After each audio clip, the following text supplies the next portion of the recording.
This is the Atonement, Miracle of Christ's Love, a Mormon teaching tool disguised as a board game. Now, I'll be perfectly honest, I have never once played this thing.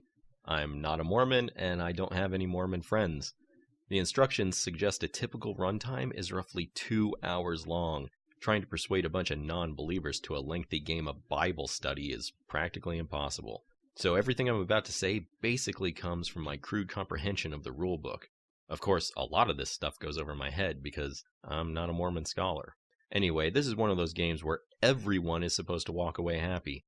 In the game designer's own words, this game is not competitive, and it requires no strategy to play. You must help each other in order to win.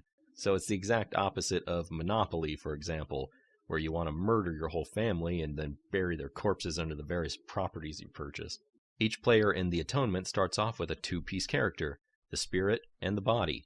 When combined, they form a complete person, which looks an awful lot like a paper towel dispenser. The character will traverse through Earth life, hopefully leading to some heavenly paradise, and then I guess the ultimate goal is to reach exaltation, which the game board says is the highest degree in the celestial kingdom.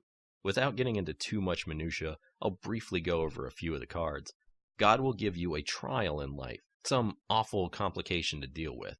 I guess it's meant to test you. He can make you deaf or blind. Whatever affliction, it's all random, depending on which trial card you happen to receive. My personal favorite is the one that says, "This card represents your real-life trial." So, if that's the one you're stuck with, I hope you don't mind sharing incredibly personal information with your dopey board game buddies. God isn't completely heartless, though. He might handicap you, but he'll also grant you a great random talent as well. You're dealt this through the spiritual gift deck. You could become a fantastic writer or an awesome musician, or you could get something completely weird like this. I have the gift to know that Jesus is the Christ.